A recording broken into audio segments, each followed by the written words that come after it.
তো আমরা সকলেই জানি যে 2024 সালে পশ্চিমবঙ্গের পঞ্চায়েতে প্রায় 6500+ ভ্যাকান্সিতে পশ্চিমবঙ্গের পঞ্চায়েতে বিভিন্ন পদে নিয়োগের একটা বিজ্ঞপ্তি জারি হয়েছিল বা একটা নোটিফিকেশান বেরিয়েছিল। এবং তার সেই নোটিফিকেশানের পরে কিন্তু একটা যে ওয়েবসাইট সেটাও বানানো হয়েছিল, যেখানে এই যে West Bengal panchayat recruitment management system, এই ওয়েবসাইটটা বানানো হয়েছে। এইখানে কিন্তু রেজিস্ট্রেশনও শুরু হয়েছিল কিছুদিন রেজিস্ট্রেশন চলেছিল। তোমাদের একবার দেখিয়ে দিই। দেখো এই যে ওয়েবসাইটটা, এখানে কিন্তু দেখো, এখানে ওয়েবসাইটটা খোলার সময় এটাই দেখায়, বর্তমানে এই পোর্টালে শুধুমাত্র রেজিস্ট্রেশন ও প্রোফাইল সম্পন্ন করার প্রক্রিয়া চলছে। আগামী দিনে ডিস্ট্রিক্ট লেভেল সিলেকশন কমিটি তাদের নিজ নিজ শূন্য পদ বিজ্ঞাপনের মাধ্যমে ঘোষণা করলে আবেদন করার প্রক্রিয়া শুরু হবে। এটা দেখাচ্ছিল। অনেকে হয়তো রেজিস্ট্রেশন করেওছো তোমাদের মধ্যে, কিন্তু সেই রেজিস্ট্রেশনটা সম্পূর্ণ হয়নি, মানে কিছুদিন চলার পরে সেটা কিন্তু সম্পূর্ণ বন্ধ হয়ে যায়। আমাদের আগের সরকার কোনো না কোনো কারণ দেখিয়ে সেটাকে কিন্তু সম্পূর্ণ বন্ধ করে দেয়। তারপরে কিন্তু তার কোনো প্রগ্রেস আর দেখা যায়নি, যে পরীক্ষা কবে হবে বা আদৌ কী হবে কি হবে না, এর প্রগ্রেস কী, কিছুই কিন্তু জানা যায়নি। আর এখানে কিন্তু দু একটা ভ্যাকান্সি ছিল না, ভ্যাকান্সিটা কিন্তু খুব বেশি ছিল। আর একটা নোটিফিকেশন আউট করা হয়েছিল এই সম্পর্কে। দেখো এখানে ভ্যাকান্সিটা কিন্তু পরিষ্কার করে লেখা আছে। দেখো ভ্যাকান্সি কত, 6652। দেখো এখানে লেখা আছে 6652টা কিন্তু ভ্যাকান্সি। আর একটা পশ্চিমবঙ্গের পরীক্ষার ক্ষেত্রে যে কোনো স্টেটের ক্ষেত্রে কিন্তু এই ভ্যাকান্সিটা প্রচুর ভ্যাকান্সি, ঠিক আছে। এই ভ্যাকান্সিটা আউট হয়েছিল। এবার সরকার আমাদের কোনো না কোনো কারণে সেটাকে বন্ধ করে দিয়েছে, সেটাকে কিন্তু একদম পজ করে দিয়েছে, মানে একদমই পুরো বন্ধ করে দিয়েছে, ঠিক আছে। তারপরে আমরা সকলে জানি পশ্চিমবঙ্গে সরকার বদল হয়েছে এবং নতুন যে সরকার এসছে, তাদের যে নতুন সরকারের যে পঞ্চায়েত মন্ত্রী দিলীপ ঘোষ মহাশয়, তিনি কিন্তু বলেছেন যে এই যে পশ্চিমবঙ্গে যে পঞ্চায়েত, এখানে কিন্তু একদমই রিক্রুটমেন্ট কয়েক বছর ধরে হয়নি, এখানে ম্যান পাওয়ার একদম নেই। তাই তিনি কিন্তু প্রথম কাজ তার কিন্তু হবে পঞ্চায়েতে রিক্রুটমেন্ট করা, ঠিক আছে।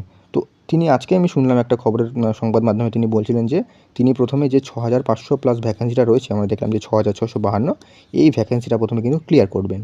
মানে এই ভ্যাকেন্সিটা প্রথমে নিয়োগ হবে, তারপরে আরও এত বছরে তো যখন যেহেতু নিয়োগ হয়নি, সেক্ষেত্রে ভ্যাকেন্সি নিশ্চয়ই আরও বেড়েছে। তো প্রথমে তিনি করছেন, প্রথমে কিন্তু তিনি এই যে 6500+ ভ্যাকেন্সি সেটাকে তিনি ক্লিয়ার করবেন। মানে এটাতে নিয়োগ প্রথমে হবে, তারপরে বাকি যে ভ্যাকেন্সি সেগুলো কিন্তু পরবর্তীকালে আরও নিয়োগ হবে, ঠিক আছে। তো এটুকুনি কিন্তু কনফার্ম হয়ে গেছে যে পশ্চিমবঙ্গের পঞ্চায়েতের যে রিক্রুটমেন্টটা কথা ছিল, মানে নোটিফিকেশান বেরিয়েছিল, সেটা কিন্তু সম্পন্ন হবে। নতুন সরকার কিন্তু এসেই বলে দিয়েছে। আর তোমরা দেখতেই পাচ্ছ নতুন সরকার আসার সঙ্গে সঙ্গে কিন্তু যে পশ্চিমবঙ্গের যে নিয়োগ সংক্রান্ত যে জিনিসগুলো, সেগুলো কিন্তু খুবই দ্রুত সম্পন্ন হচ্ছে। সে বিভিন্ন রেজাল্ট বলো, বা এই যে ডাব্লিউবিসিএস 2024-এর যে পরীক্ষা, সেটা 14ই জুন কন্ডাক্ট হচ্ছে। তো সমস্ত কিছু কিন্তু টাইমলি হচ্ছে এবং সমস্ত কিছুই কিন্তু খুবই দ্রুত সম্পন্ন হচ্ছে। সেক্ষেত্রে এর যে নোটিফিকেশান অফিসিয়াল, মানে এই বছরের, মানে নতুন করে বেরাবে, সেটা কিন্তু এই মাসের শেষে অথবা তোমাদের পরের মাসে তো গ্যারান্টি বেরিয়েই যাবে, ঠিক আছে। তো তোমাদের আজকে আমি বলে দেবো যে এখানে কী কী পদে নিয়োগ হচ্ছে, কত বয়স লাগছে বা কোন ধাপে সিলেকশনটা হবে, সেগুলো কিন্তু বলে দেবো। এখানে আমি জাস্ট দিয়ে দিয়েছি, আমি তোমাদের ডিটেলস একটু বলে দিই যে কোন কোন পদে নিয়োগ হবে। দেখো এখানে কিন্তু বিভিন্ন পদে নিয়োগ হবে এবং তোমরা চাইলে একাধিক পদে তোমরা আবেদন করতে পারো। আর এখানে আগের যখন নোটিফিকেশানটা বেরিয়েছিল তখন বলা হয়েছিল যে এটার কিন্তু ফি লাগবে না, মানে 1 টাকাও কিন্তু অ্যাপ্লিকেশন ফি নেই। এবার দেখি নোটিফিকেশানটা বেরোনোর পরে কী হয়। দেখো এখানে কোন কোন পদে একবার বলে দিই। অ্যাকাউন্ট ক্লার্ক, এখানে বিভিন্ন পদের জন্য কিন্তু বিভিন্ন ধরনের বিভিন্ন কিন্তু যোগ্যতা লাগছে। একটু দেখে নেবে তোমরা যেই পদের জন্য এলিজিবল, সেগুলো কিন্তু তোমরা অ্যাপ্লাই করতে পারবে। অ্যাকাউন্ট ক্লার্কের জন্য কী কী লাগছে, মাধ্যমিক পাস এবং কম্পিউটারে কাজ জানতে হবে। বেতন হচ্ছে 22,700 থেকে 58,500। পঞ্চায়েত সমিতি পিয়ন, এখানে অষ্টম শ্রেণী পাস হলেই হবে, এটা হচ্ছে 17,000 থেকে 43,200। ক্লার্ক কাম টাইপিস্ট, এখানে মাধ্যমিক পাস, তার সাথে কিন্তু কম্পিউটারের দক্ষতা এবং টাইপিং স্পিড থাকতে হবে, 22,700 থেকে 58,500। পঞ্চায়েত কর্মী, এখানে শুধুমাত্র অষ্টম শ্রেণী পাস, এখানে 17,000 থেকে 43,200, ঠিক আছে। তারপরে ক্যাশিয়ারের এখানে কিন্তু মাধ্যমিক পাস হলেই হবে, আর কিছু লাগবে না এক্সট্রা। এখানে হচ্ছে 22,700 থেকে 58,500। গ্রাম পঞ্চায়েত সহায়ক, এখানে মাধ্যমিকে কিন্তু ন্যূনতম 50% নাম্বার থাকতে হবে এবং এর বেতন 21,000 থেকে 54,000। গ্রাম পঞ্চায়েত সেক্রেটারি, এখানে উচ্চ মাধ্যমিকের সাথে কিন্তু কম্পিউটার দক্ষতা লাগবে এবং বেতন হচ্ছে 22,700 থেকে 58,500।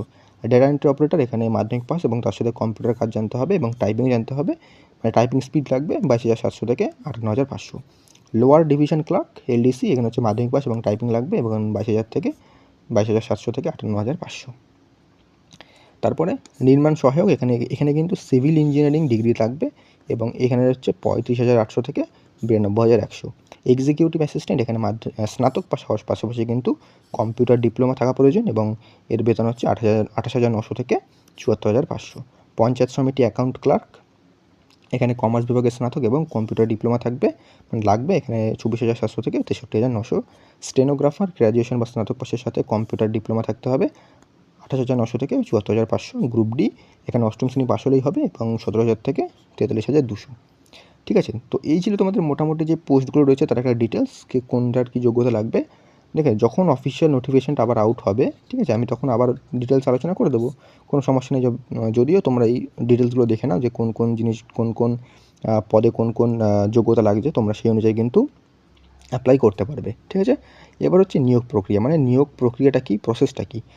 এটা কিন্তু দুটো ধাপে হবে, একটা হচ্ছে লিখিত পরীক্ষা হবে এবং তারপরে হবে ইন্টারভিউ, এবং কিছু কিছু ক্ষেত্রে কিন্তু স্কিল টেস্ট নেওয়া হবে। মানে যেগুলোতে ধরো বললো যে টাইপিং স্পিড লাগবে বা তোমাদের কম্পিউটারের ডিগ্রি লাগবে, সেগুলো কিন্তু একটুখানি তোমাদের কিন্তু সেখানে স্কিল টেস্ট দিতে হবে। ঠিক আছে, সিলেবাসটা কিন্তু আমি পরবর্তী ভিডিওতে আলোচনা করবো, এক ব্যাপারে সমস্ত কিছু আলোচনা করা যায় না। সিলেবাসটা আমি পরবর্তী ভিডিওতে ডিটেলস আলোচনা করবো। যদিও তোমাদের বেসিক যেগুলো থাকে সেটা হচ্ছে জিকে, ম্যাথস এবং ইংলিশ। এখানে কিন্তু ইংলিশ এবং বাংলা কিন্তু দুটো থাকবে, মানে মেন হচ্ছে জিকে ম্যাথস কিন্তু থাকবেই, মানে এটা কিন্তু সমস্ত পরীক্ষাতে থাকে। ঠিক আছে, আর এজ যদি বলি, এজ হচ্ছে 18 থেকে 35 ছিল, কিন্তু তোমরা জানো যে সরকারি চাকরির ক্ষেত্রে পশ্চিমবঙ্গে 5 বছরের কিন্তু এজ রিল্যাক্সেশন দেওয়া হয়েছে, সেক্ষেত্রে এটা কিন্তু 18 থেকে 40 বছর বয়স হয়ে গেছে। আর যারা এসসি তারা কিন্তু এর থেকেও বেশি পাবে আরও, মানে এসসি তো 5 বছর এক্সট্রা এমনিই থাকে, তার আবার কিন্তু 5 বছর। ঠিক আছে, তো যারা কিন্তু এলিজিবল অবশ্যই কিন্তু এখন থেকে পড়াশোনা শুরু করে দাও, কারণ তোমরা দেখছো পরীক্ষা কিন্তু আর এরম না যে আগের সরকার যেমন পরীক্ষা নিত নোটিফিকেশনের পর, তারপরে ফর্ম ফিল আপের পর 1 বছর পর পরীক্ষা, তার 1 বছর পর রেজাল্ট, তার 1 বছর পর নিয়োগ, তার 1 বছর পর দুর্নীতি, এগুলো কিন্তু হবে না এখন কিন্তু পরীক্ষাগুলো অন্তত 3-4 বছর অন্তত টাইমলি হবে এবং একদম পরিষ্কারভাবে নিয়োগ হবে। সেক্ষেত্রে এখন কিন্তু ভালো সুযোগ, তোমরা এখন যদি ভালো করে পড়াশোনা করো তাহলে কিন্তু একটা পোস্ট নিতে পারবে।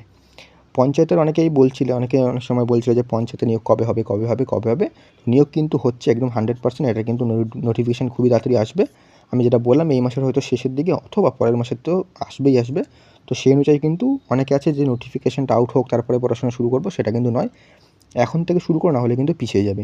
আর জিকেটা কিন্তু এই যে পঞ্চায়েত নিয়োগে যে জিকেটা কিন্তু আমাদের এই ইউটিউব চ্যানেলে সম্পূর্ণ ফ্রিতে করাবো, কোনো রকমের কিন্তু মানে টাকা পয়সার ব্যাপার নেই, সম্পূর্ণ ইউটিউবে একদম 100% কভার করাবো।